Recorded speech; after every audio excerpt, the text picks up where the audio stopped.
Hi, I'm Paul Sell, Police Chief here at Montclair State University, and the current president of the International Association of Chiefs of Police, the largest association of law enforcement leaders in the world. The epidemic of school shootings has affected too many communities across this country for far too long. Since the tragedy at Columbine, schools, no matter the size, no matter the location, have seen their campuses turned into crime scenes. We in law enforcement constantly hear the same thing. What can we do to prevent these tragedies? What should we look for? How can we stop these shootings at our schools? In response, the FBI has worked with law enforcement, scholars, and educators to leverage its own behavioral analysis unit to put together this video. While there is no single profile of a typical school shooter, research shows that there are patterns and behaviors that can be identified by law enforcement, teachers, and parents that we can look for and take action on before tragedy strikes. In this video, we look at those warning signs, as well as the changing threat from K-12 school systems to college and university campuses. Most importantly, we discuss preventative measures and programs that have worked around the country. And we discuss threat assessment teams that schools can implement to help prevent future attacks. After watching, I'd like to encourage you and your departments to meet with your school administrators to promote healthy discussions and to provide insight and guidance to help mature the existing programs in your schools. I hope you take the information in this video as a call to action. There are far too many lives lost in these senseless tragedies, and the solution to this problem is not an easy one. But there is hope. Research shows that while school shootings may not be predictable, they are often preventable. The solution will take a joint effort from all of us: law enforcement, school administrators, teachers, and the community. The IACP supports the efforts of the FBI. By working together, we stand a much better chance of identifying possible threats to curb this crisis.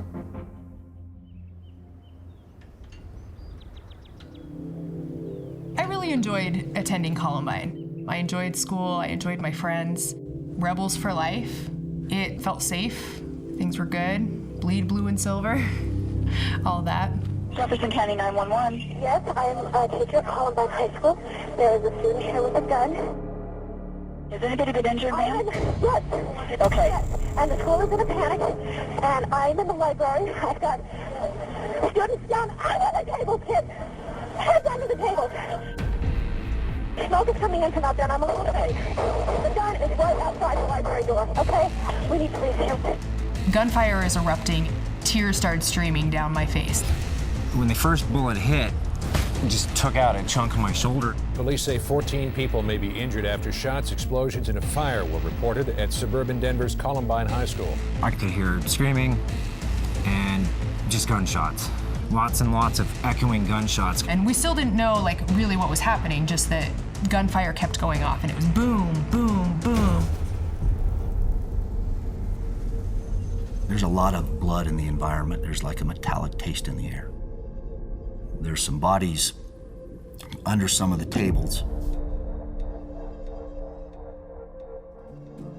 Nobody was trained for this. Nobody prepared for it. Nobody knew to be ready for it.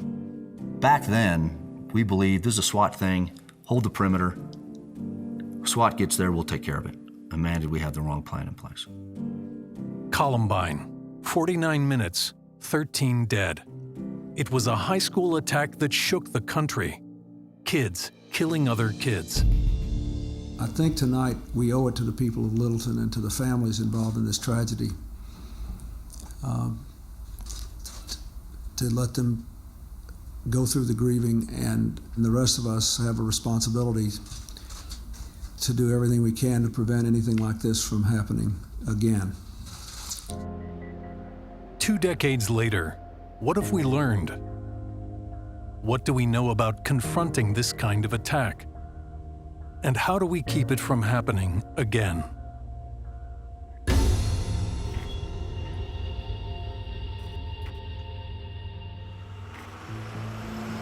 Today, Columbine continues to resonate with a new breed of shooter, inspiring a cult-like following of those who see Columbine as a kind of twisted blueprint to follow and surpass. Columbine is seen as the origin story for many of the attacks that followed. They call it the Columbine effect. Columbine effect is really a psychological footprint of what it does to people. This event occurs and it becomes mystical to many people, to the point that they want to make a pilgrimage just to see Columbine High School, or they want to become part of the Columbine mentality, or they want to become a Columbine shooter. We're getting close to Columbine High School. I've always wanted to come here. They want to feel it, they want to touch it, they want to experience it. This is their mecca. This is where they want to be. This is what they feel connected to. And you see over there, that's the library. That's where everything took place right there. While Columbine certainly wasn't the first, it was one of the first that unfolded on national TV for hours. They view that as the beginning of the beta revolution, where the rejected or the isolated males take revenge on the alpha males and the alpha females. Those two young men stood on the stage at the center of the social solar system for youth and screamed and yelled their rage through violence, and did so in a manner that got worldwide attention. Columbine has inspired over 80 copycat attacks. Hundreds of lives have been lost. Countless more have been injured, and its impact keeps on growing. Even though young people today weren't born at the time of Columbine, Columbine is still alive. Breaking news, a school shooting with reports of multiple fatalities, this time in Santa Fe, Texas. Probably this shooter was operating off the Columbine boilerplate. There's so many little commonalities, the trench coat, bringing the explosives. Columbine gives them a template, and it also gives them a challenge to exceed the damage done at Columbine. We had a terrible shooting at Virginia Tech in 2007. At least 30 people believed to be killed on the campus of Virginia Tech University. And that young man had written an essay expressing admiration for the Columbine shootings. For all the online notoriety, much of the information about Columbine turns out to be wrong. The shooters were not outcasts. They were not victims. There's so many websites out there dedicated to the Columbine tragedy that they find this misinformation and they begin believing what they read. Most of them believe that what happened here was a result of bullying. These kids were not bullied. They never once mentioned bullying. We need to change that story that's out there and quit glorifying them.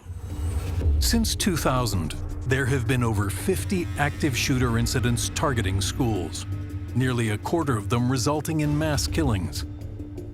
But creating a profile of the average school shooter isn't easy. In fact, it may not be possible at all. You can describe a kid who's depressed and alienated and narcissistic and plays violent video games, and he's a victim of bullying, and maybe he wears black trench coats. The problem is every high school is going to have kids fitting these profiles. The FBI's profiling units concluded that profiling wouldn't work for school shooting. While profiling doesn't work, a series of studies over the past 20 years found that many school shooters do share common characteristics.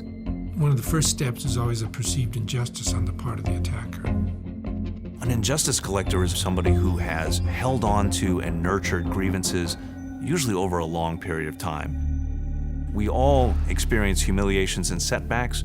For active shooters, it's like a bruise that never heals. A feeling of being victimized. Things like being kicked off the debate team, girls not wanting to have sex with you. The perceived injustice may seem really bizarre. So what we tell folks is, if it's real to them, it better be real to you. Revenge is a driving force in school violence because it's born from humiliation and loss of control. Ultimately, the desire is to regain control. Often, school shooters are looking for their 15 minutes of fame. Media attention that will give them recognition, no matter how grim. We continue to have young people who are very troubled, alienated, withdrawn, who are looking for some way to make a statement about their frustration. And unfortunately, when they turn to the media, they see many examples that give them ideas. Shortly before 9 this morning, police responded to reports of a shooting at Sal Castro Middle School. Police detained a 12-year-old girl and recovered a weapon. Somebody who is feeling marginalized and who's maybe contemplating an act of violence is recognizing that that shooter is getting infamy and notoriety, which is really appealing to them. Most school shooters, like all active shooters, don't have a background in crime or a criminal history of violent behavior. But they do have challenges. 25% of the attackers had a mental health diagnosis prior to the attack. But there was evidence of mental issues in about 61% of the attackers. So while they didn't have an official diagnosis, they may have been struggling with mental health issues. Mental health issues by themselves aren't predictive of anything, but they may factor in. Anxiety, depression, and hopelessness may all amplify a potential shooter's grievances. Shooters on average experience about 3 or 4 stressors in their life leading up to the attack. Instability in the home life, domestic violence, family violence, financial issues. There's tons of motivators. Suicidal risk can oftentimes play a part. About 90% had some evidence of suicidal ideation prior to the attack. Beyond individual psychological stressors, another catalyst lies out on the internet. Almost all attackers find inspiration in the attacks that came before. Each one is more likely to trigger others. Potential shooters don't just get interested in previous attacks. They're fascinated. They study them in detail, collecting books, articles, video clips. But even for someone with these characteristics, the path to violence is most often a long trajectory. Over 77% of all active shooters, including school shooters, spend days, weeks, even months getting ready. School attacks are not sudden or impulsive. They don't just snap. They consider, plan, and prepare. It's very methodical, and it takes time for them to plan their attack. And in that time, they often reveal their violent intentions. We call them pre-attack behavior indicators. There were statements that they made, things that they did that suggested a threat. We are getting word of another possible mass shooting, this one at a community college in Southwest Oregon, Umpqua Community College.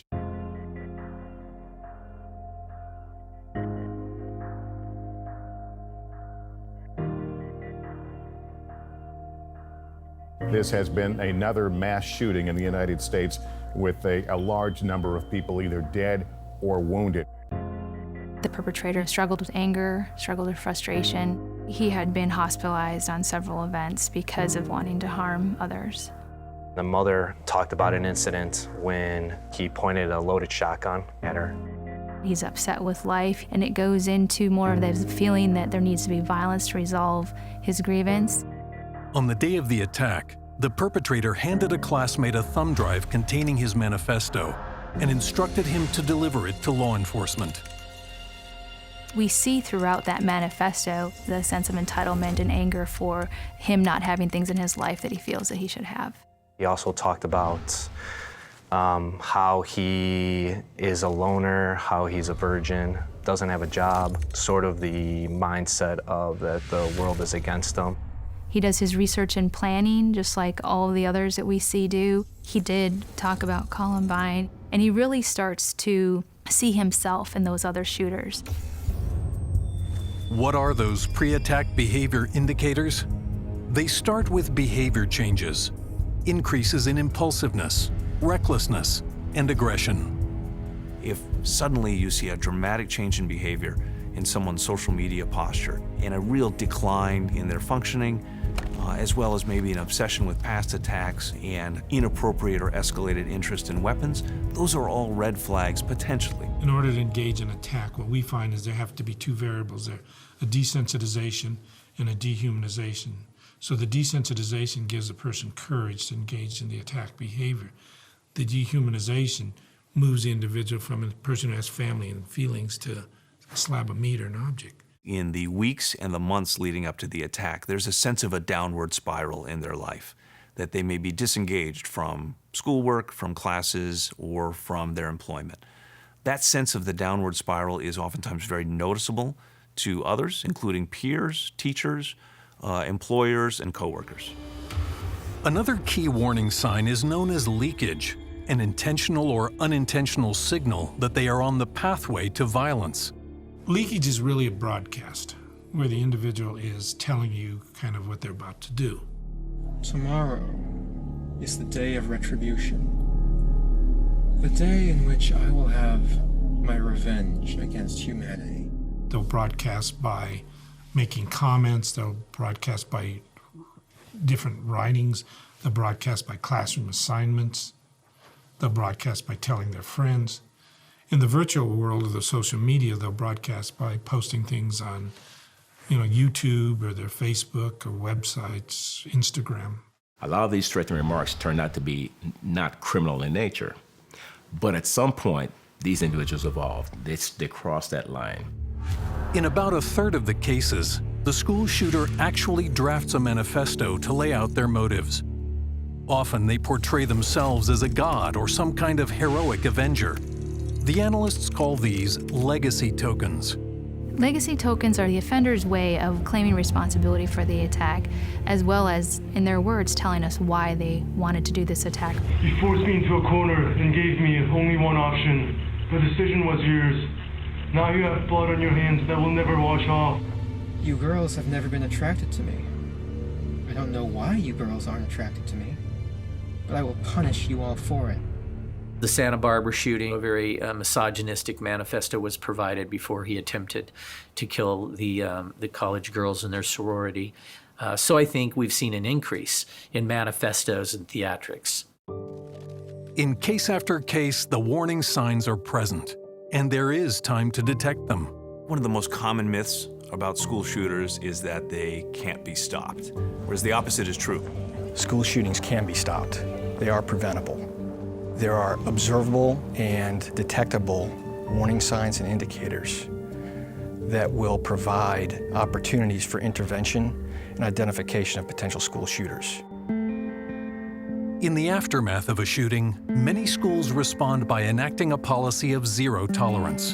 A 7-year-old Maryland boy was suspended from school after biting his Pop-Tart into the shape of a gun. After Columbine, zero tolerance became no tolerance for, finger pointing and plastic utensils and water pistols. All around the country, we've seen kids who have been kicked out of school for pointing their finger and going pow pow. But there's no evidence that that works. There's zero evidence for zero tolerance. Preventing a school shooting requires a more tailored approach. We've really been focusing increasingly on the idea of threat assessment, discerning the threat early and mitigating it before an event. I evaluated a young man who committed a school shooting in Paducah, Kentucky. Under the stress of bullying, he became depressed and withdrawn. And then he actually went to school and told some of his friends, "Don't be in the lobby Monday morning." The sad thing is, over a dozen kids were warned about the threat. None of them went to an adult. I realized there were so many places that this event could have been stopped. And that's when I heard the term threat assessment, and it clicked. A threat assessment is attempting to answer the question of, is this person on a pathway towards violence? Preventing a school shooting starts with creating a threat assessment team, a multidisciplinary group of educators, counselors, and law enforcement all working together. Each individual will bring a different perspective to the team and provide different databases. You're able to see the big picture. Our threat assessment team members, they're problem solvers. So if we can figure out how to solve that young person's problem, there's no need for them to resort to violence. For threat assessment teams, the challenge boils down to answering several important questions. What is their behavior? Are they on a pathway toward violence? Have they acquired weapons, tried to recruit an accomplice? Have they engaged in some planning or preparation to carry out a violent act? To answer those questions, researchers have developed several basic threat assessment models. The Salem-Kaiser model is a snapshot built around 20 questions which identifies risk factors that increase the possibility a student will act out violently. The protocol drives the team to determine where there are levels of risk that need to be addressed through prevention, and that can be done very quickly with this system. The Virginia Student Threat Assessment Model focuses on whether the threat is transient or substantive. A transient threat they can resolve. They don't have to spend a whole lot of resources on it that they don't have. And substantive threats, they're going to take protective action. They're going to develop a plan. They're going to work with this young person to resolve the problem. A very small percentage of substantive threats, less than 10%, are very serious. Threat to kill, stab, shoot, commit what would be, an aggravated assault or a felonious assault. Anytime an individual demonstrates a proclivity or a desire to act out, no matter what the motivating factor is, we need to intercede, make contact, limit access to weapons. We'll hear schools say, well, let's keep an eye on this person. Can't do that. Pretty much the approach we take is if they're on your radar, you better have a countermeasure. If you rise to the level of significant concern in our environment, then we monitor you. We put safety plans in place. You may not be able to come back to the school you were at. You may have to get searched every day you come into the school. Law enforcement sometimes says, well, we can't do anything unless the person commits a crime, when in fact there are some things law enforcement can do. One of the effective things is what's called a knock and talk, where you just send a school resource officer and law enforcement person to talk to the individual. Because when you do that, that lets the person know you're on our radar and we're going to be monitoring you. With the threat assessment team in place, hotlines and apps are great sources for tips on potential threats. In Colorado, we have Safe to Tell. Following Parkland, we had 169 reports of planned school attacks in a 2-week period in this district. Safe Oregon is a program that was developed where students, parents, faculty can reach out via text messaging, mobile app, telephone calls, emails to a call center and report any type of behavior. Here in LA County, the Department of Mental Health has a 24/7 800 helpline. You can do it anonymously. If you're scared to go to a school principal or police officer or SRO, get on the app, report it. We really need to encourage them to come forward whenever they see a change in behavior. For us, the change of behavior is significant. We've had threat assessment cases where it was the parent who came forward and said, I'm concerned about something my child said or did or something I saw in his bedroom. But the parents aren't willing to do that if they think it's going to bring a hammer down on their child. They have to know that the school has a threat assessment approach, that approach is problem-solving oriented, and that we try to intervene before there's a criminal act. In most of these cases, the families, the parents have no idea what the kids are doing. Maybe they've never gone online and looked what their young person has posted. Is there anything in their diaries at home? Is there anything in their bedroom? Well, the key is working with the families, communicating to them that the goal isn't necessarily to take the kid, arrest them, and incarcerate them, throw away the key, but rather to find the kind of help for that kid that would benefit them in the long term. And I think most parents are more than willing to do that. It's better to say something and have it not be anything than to have to live with the fact that you had a piece of the puzzle and then you were unable to share it with somebody. Every tip should be taken seriously so that nothing falls through the cracks. Clearly, when you look at Parkland, there were cues that were missed. And we need to do a better job of identifying those cues when they get reported to us. If it's important enough for them to call us and tell us about the issues that are concerning them, it's important enough for us to respond. Every threat is a kid waving a red flag saying, I've got a problem I can't solve. But these problems can often be solved with help from a threat assessment team by crafting an intervention plan, an individualized blueprint that steers the student away from violence. Some of the best strategies are actually providing assistance, sometimes counseling, sometimes alternative learning programs, and sometimes arrest and prosecution. We hope that every state will encourage schools to have threat assessment, and when schools realize how helpful it can be, they'll want to have a threat assessment team in their school. Threat assessment models can be applied at the university level as well, but it is more challenging. Colleges, by their nature, tend to be more porous, have open boundaries, and are inviting in members from the community. Unfortunately, what that allows is for an outsider attacker to penetrate into a college facility and be able to attack. But even in colleges, research has shown that there is usually a link between the attacker and the campus. We found that overwhelmingly, 91% of the attackers had some type of affiliation to the college campus. After the Newtown shooting, we had a student at Cal State LA who posted on social media. Newtown was nothing. When we worked with the university, we found out that the individual was indeed seeking services there. And lo and behold, he lived in East Hollywood with his family, and his father had a closet full of guns.